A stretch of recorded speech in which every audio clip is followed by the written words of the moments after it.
प्रयागराज से बड़ी खबर सामने आ रही है, जहां जमीन के सौदे के नाम पर किसानों के साथ कथित धोखाधड़ी का मामला सामने आया है। आरोप है कि एक कंपनी ने किसानों से जमीन लेने के बाद पूरे पैसे नहीं दिए और अब उन्हें प्रताड़ित कर रहे हैं। और जब किसान पैसा मांगते हैं तो किसानों को धमकाया जा रहा है।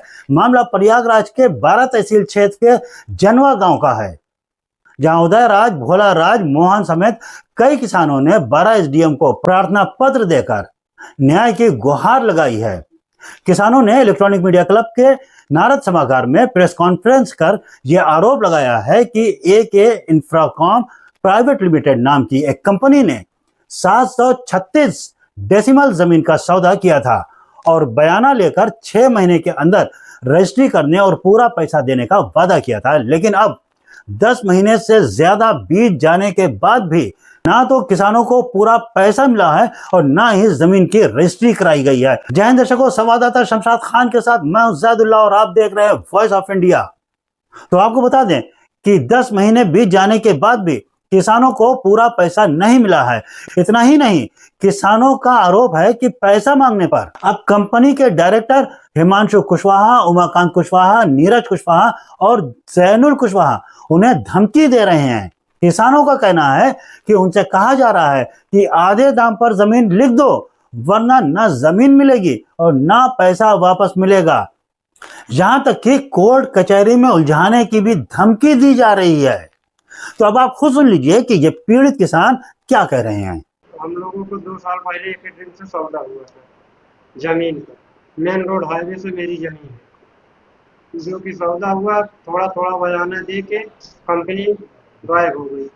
अब कंपनी प्रताड़ित कर रही है, घर पे गुंडे भेज रही है, स्वयं उमाकांत कुशवाहा जा रहे हैं, थाने पे बुलवाया जा रहा है, पैसा मांगा जा रहा है। हम लोग किसान आदमी कहाँ पाएंगे पैसा देने के लिए। अब बोल रहे हैं जमीन उतने में जितना बयाना दिए उतने में लिखना हो तो लिख दो, नहीं हमारा पैसा दो, नहीं जान से मार देंगे आप लोगों को। पूरे घर को प्रताड़ित कर रहे हैं। उमाकांत कुशवाहा। उमाकांत कुशवाहा कौन है? एक ड्रीम इंफ्रा के है मालिक है उसके, हिमांशु मौर्य और नीरज कुशवाहा। और लोग सर हम लोग को इतने नाम मालूम। जमीन कब दिया था?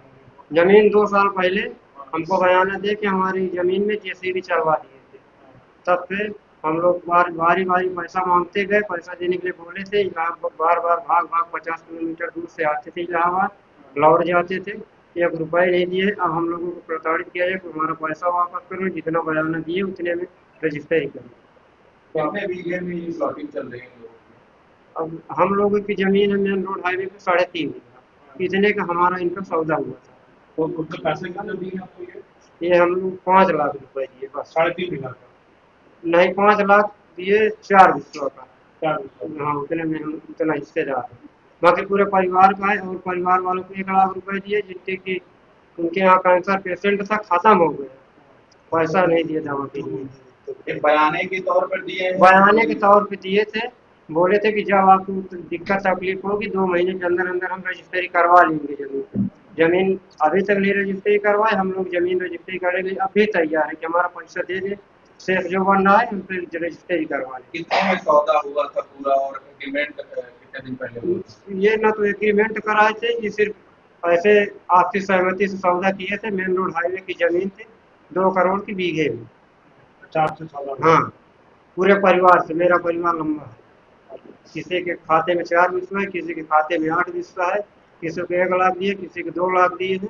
जिसकी ये जरूरत पड़ी आया, लेकिन पाया नहीं ना, किसी से मुलाकात ये लोग करते थे। अब क्या कह रहे हैं ये लोग? अब बोल रहे हैं कि पैसा वापस करो, नहीं जितना हम बयाना दिए उतने में रजिस्ट्री करो। अब आप लोग क्या चाहते हैं, क्या मांग करते हैं? हम लोग यही मांग करते हैं कि हमसे हमारी जमीन ले लिया जाए, हमको पैसा पूरा दे दीजिए।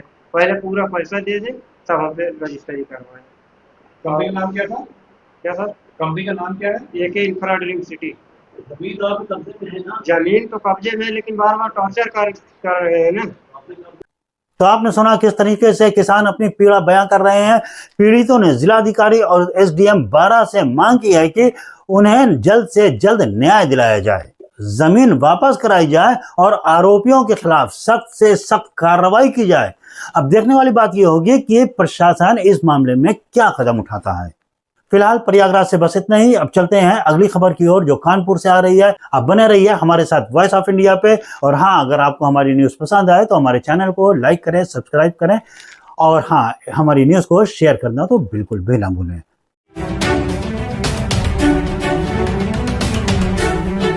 वॉइस ऑफ इंडिया, सबसे तेज, सबसे सटीक।